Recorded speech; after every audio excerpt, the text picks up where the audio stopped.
Maksudnya petani cerdas air itu di Gunung Kidul, khususnya di tempat saya ini, biaya untuk pengairan ataupun biaya mendapatkan air itu mahal.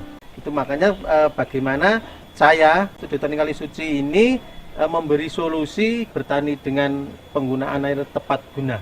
Ini di sana ada ikannya Pak Sadio. Oh, ini tempat wudhu. Tempat wudhunya Masuk ke kolam. Terus arahnya kemana lagi, Pak? ke sana. Bisa itu ya? Bisa. Pak, ini berarti musolanya itu di atas air. Betul Pak Sadio. Kemana lagi, Pak? Dari sini kita ke sana, ke Minapadi. Oh, ke Minapadi. Assalamualaikum warahmatullahi wabarakatuh. Halo pemirsa, salam pertanian, tetap semangat, jaga kesehatan. Pemirsa, hari ini saya ada di suatu tempat. Tempat ini menanam padi. Padi ini ditanam dengan sistem cerdas air. Mungkin ini belum banyak dilakukan sistem seperti ini di Indonesia. Ini mungkin juga salah satunya yang pertama di Indonesia. Nanam padi dengan sistem cerdas air, hasilnya sangat luar biasa. Seperti ini pemirsa. Kita akan bahas bagaimana sistemnya, budidayanya, cara pemberian pupuknya. Ikuti video ini sampai selesai. Petani cerdas air. Dengan menggunakan sistem ini Pak Sadio, satu, itu hemat air pasti. Kedua, hemat pupuk. Kenapa ini kok saya bisa mengatakan ini hemat pupuk Pak Sadio? Karena air tidak kemana-mana. Saya itu penasaran, seperti apa perbandingannya tanam model seperti cerdas air sama yang seperti biasa? Khusus untuk Pak Sadio ini. Ada perbandingan dengan menggunakan metode ini dengan yang tidak menggunakan metode ini. Terus pemupukannya itu hampir sama, perawatannya hampir sama. Kita ada Pak Sadio. Mana Pak? Ini ya Pak Sadio, ini yang tadi, yang dengan sistem petani cerdas air, dan ini yang enggak. Oh, ini tanam seperti tanaman biasa ini. Tanam biasa. Ini. Nah ini Pak Sadio, ini barat kita itu ladang ini. Ini kalau kita pupuk, itu pupuknya lari kemana-mana ini. Kalau hujan, menyebar kemana-mana. Ini varietasnya sama, terus tanggal tanamnya sama, perawatannya juga sama, tapi hasilnya berbeda. Ayo Pak Sadio, kita petik, kita bandingkan. Ini Pak Sadio nih. Ayo pemirsa, kita bandingkan. Ini yang sistem biasa dan itu yang sistem cerdas air. Nah ini Pak Sadio, ini hasil yang dari tadi Pak Sadio, yang di ladang tadi. Kita bandingkan Pak Sadio sama yang di sini. Nih. Oh iya. Nih Pak Sadio perbandingannya ya. Ini sistem cerdas air sudah mulai menguning. Iya. Ini yang belum menguning. Dan dari besarnya biji, ini kayaknya besar yang cerdas air.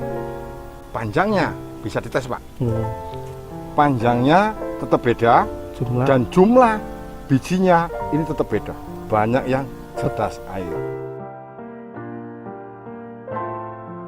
Maksudnya petani cerdas air itu di Gunung Kidul, khususnya di tempat saya ini, biaya untuk pengairan ataupun biaya mendapatkan air itu mahal.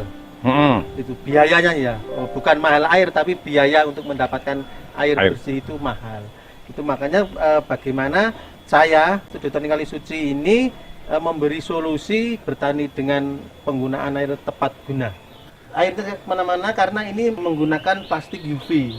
Plastik UV berarti di bawah? Di bawah, di ini sekeliling ini sampai bawah itu dikasih plastik UV. Ini setelah kasih plastik UV, kita ambil tanah, kita masukkan tanah di sini. Langkah-langkah apa yang Bapak perbuat pertama sekali bisa tanamannya seperti ini Pak? Langkah pertama ya seperti biasa Pak Sadio. Kalau sudah ini tadi sudah ada tanah, terus kita kasih pupuk seperti olah biasa itu, olah lahan seperti sawah-sawah biasa itu. Ini adanya cuman tanah sama pupuk kandang atau pupuk organik juga bisa. Itu setelah olah lahan biasa, kita semai di sini. Dulu waktu itu kita semai di sini. Terus setelah 12 hari baru kita tanam. Ini umur sekitar 100 hari. Pak, ini kalau saya perhatikan anaknya ini banyak banget ini. Ini sistem tanamnya ini gimana Pak? Untuk sistem tanamnya saya menggunakan sistem Jajar Legowo 21. Ini terus jenisnya ini jenis hibrida. Ini udah untuk panen yang ke sekian kalinya, ini sekitar udah panen sekitar 5 kali. 5 kali panen? 5 kali panen. Dan plastiknya, plastik UV itu bisa bertahan sampai puluhan tahun. Ini satu rumpun, ini kemarin ditanam satu pohon ini. Ini anakan sekitar 30 sampai 35 anak. Dari satu tanaman bisa menjadi 30 sampai 35 anakan produktif. Anakan produktif. Pak, ini kedalamannya berapa ini, Pak? Kedalamannya paling cuma 30 cm, Pak Sagio. 30 cm. Ini Plastik? Plastik. Terus dikasih tanah sekitar 30 cm itu cukup. Itu. Terus kalau pupuk itu di atasnya biasa kita campur itu. Pak, ini kalau saya lihat padinya ini bagus banget loh nih. Bernas. Isinya buka banyak. Ini pakai apa pupuknya, Pak?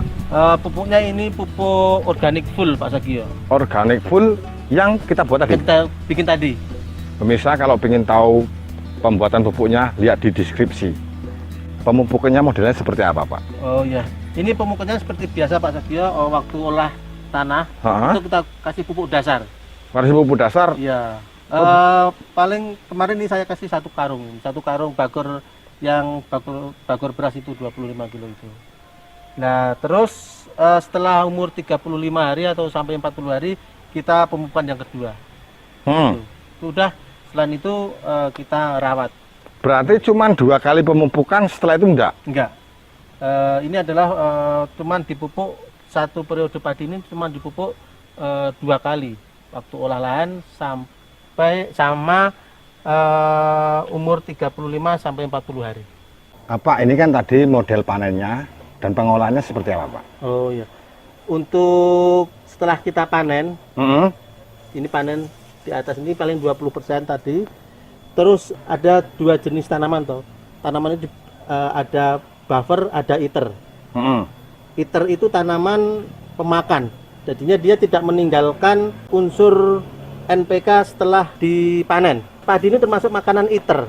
Kalau buffer itu meninggalkan sesuatu unsur N seperti kacang dan kedelai itu setelah ditanami kacang dia akan subur, masalahnya meninggalkan unsur N-nya itu. Nah, padi dia termasuk iter, tidak bisa meninggalkan sesuatu unsur yang lain di dalam tanah. Di dalam tanah. Nah, caranya kita potong, kita cacah-cacah, terus kita busukkan atau kita fermentasi di sawah itu sendiri. Itu jadinya pupuk itu kembali lagi ke tanah.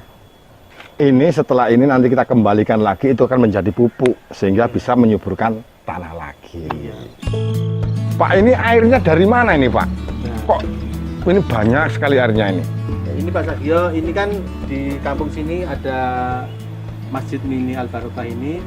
Ini ada pengunjung yang sering sholat di sini. Ini air wudhunya kita tampung di bawah musola ini. Bisa kita lihat? Oh, bisa.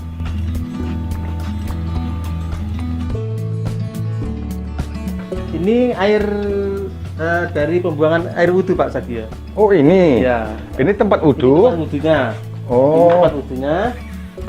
Berarti air masuk ke dalam? Ke dalam. Di situ ada penampungan? Ada penampungan. Terus di sana ada ikannya juga, Pak Sagio. Itu Pak Sagio itu banyak ikannya itu. Oh, ya. Ini berarti air itu tidak kebuang sia-sia. Arahnya kemana lagi, Pak? Ke sana. Bisa kita lihat? Bisa. Pak, ini berarti musolanya itu di atas air. Betul, Pak Sagio. Dari sini terus kemana lagi, Pak? Dari sini kita ke sana, ke Mina Padi. Oh, ke Mina Padi. Dari kolam tadi, di situ ada pipa, Pak Sagio. Oh, di sini ada pipa. Pipa menghubungkan ke sana. Ini Pak Sagio, pipanya di sini. Nah. Oh, ya, ini ada pipanya. Dari sana airnya. Dari sana. Ini kan prosesnya, Pak, ini kan lebih tinggi. Lebih tinggi dari sini, berarti nanti kan air kalau sini masuk keluarnya ke sini. Ada pipa. Ada pipa. Kita lubangi. Apa ini maksimalnya seberapa, yaitu seperti biasa itu kayak bak kontrol. Oh, bak kontrol ya. Oh. Terus kemudian ke padi. Nah, ini Pak Sagio, pipa-pipa itu untuk ikan kesana kemari Pak Satrio. Oh ya, berarti ini kan ada pipa. Sekalian untuk mengalirkan air ke sana, ikannya juga bisa main ke sana ke sini pemirsa. Bisa main ke sawah, ikannya bisa lari-lari.